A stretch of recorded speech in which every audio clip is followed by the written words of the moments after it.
In tennis, the very first thing which a new recruit would be indoctrinated with would be how to hold the racket.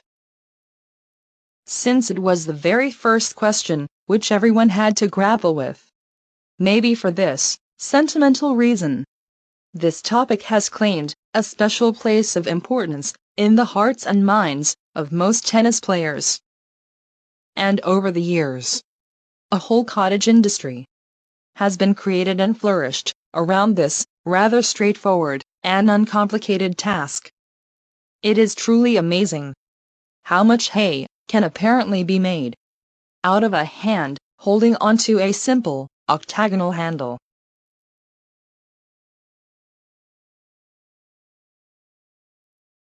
So, with all that hot air, the whole thing has ballooned, and a seemingly mundane function was transformed into an almost medical procedure, where the facets of the racket's handle have been numbered, the knuckles, fingers and the other features of the hand have been assigned specific posts on the sides of the handle. A half-dozen configurations have materialized literally out of nowhere, and a bunch of catchy names were coined to identify them: Eastern, Western, semi-this, and semi-that, and of course, my personal favorite, Continental. But in the midst of it all, the primary reasons for gripping the racket handle have been obscured, or completely forgotten, while at the same time, all these so-called instructions seem to leave more questions than answers in their wake. So, it might be a high time to wipe the slate clean and merely outline the reasons why you are gripping the racket. The chances are that when these reasons become clear, how the racket should be gripped will become self-evident, and people might stop looking for answers in the places where none could ever be found. Let's take it from the top. In the grand scheme of things, the tennis racket is a tool, the kind of tool which becomes an extension of one's body. Before this tool could be used, or is swung into action, so to speak, one must make sure that this tool is, first of all, properly fastened to the user's body, and second, is correctly aligned in order to do its job. Both of these issues get addressed by the way you hold onto the racket's handle. The orientation of the racket at the moment of impact is the proverbial dog which wags the tail.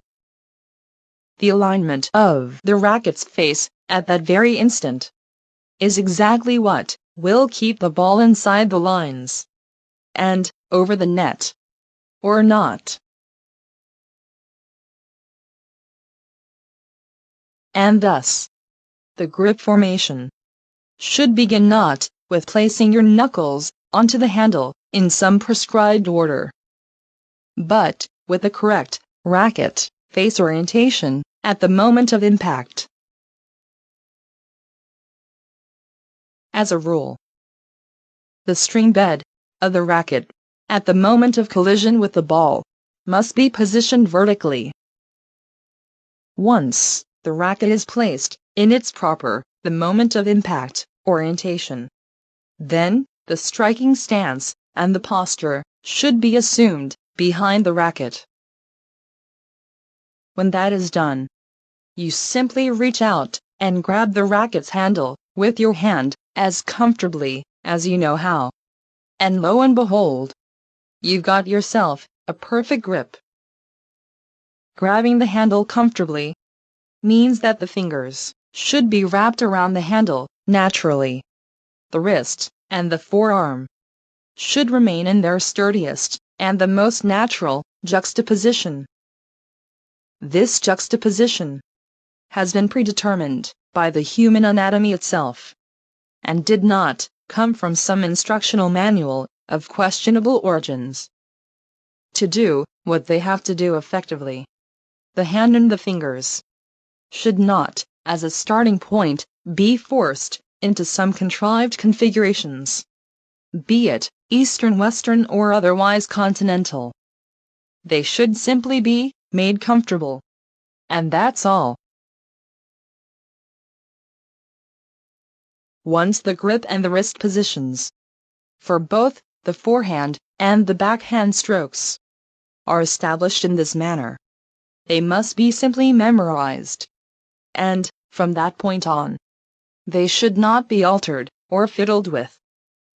Because only by maintaining these relationships unchanged, you can be sure that your racket, when it arrives to the point of impact, will be properly oriented. Whichever way the racket face becomes pointed, throughout all other stages of the stroke and its preparations, is absolutely irrelevant. Parroting those orientations, as so many have been suggesting, is ludicrous and pointless. Only the instant of impact matters.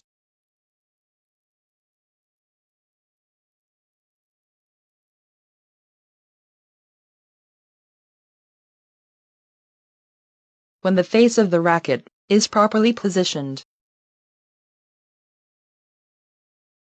and the fingers are wrapped securely around the handle, a unique sensation of how the facets feel in your hand is formed,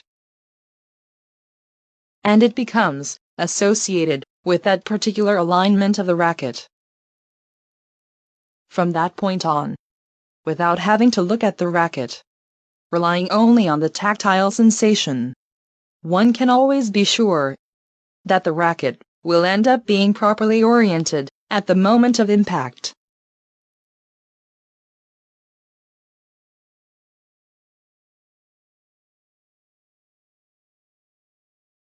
But if instead a player begins gripping the racket, according to some match your knuckle to a number system, the chances are that he or she will end up with a racket all out of whack, and will have to resort to twisting the wrists in all sorts of ways, contorting the body into a pretzel, and deforming the swing, just to bring the racket's face into the proper alignment.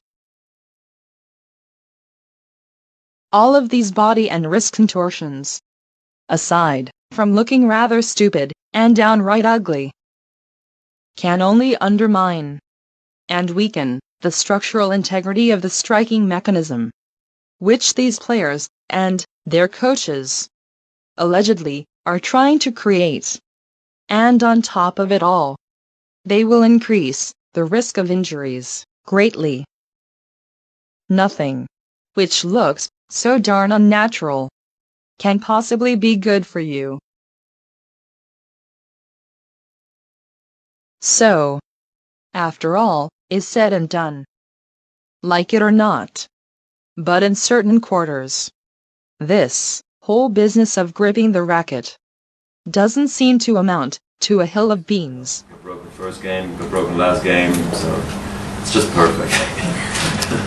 Two more please, man. Roger, I've got a question about your forehand technique. I'm not sure this is the right place to ask such a question or not, but I'm not sure if we can answer, but go ahead. what exactly is your forehand grip? You know, some people say it's Eastern, some say it's semi-Western, and some say it's between these two. Honestly, I don't know what my grip is called. That's not how I was taught my grip, hold it, you know, like Western. Do you change your grip based on the surface you play on? No, I think the forehand grip is always the same. I mean, yeah, it is. And the backhand, obviously with slice and coming over it is totally different.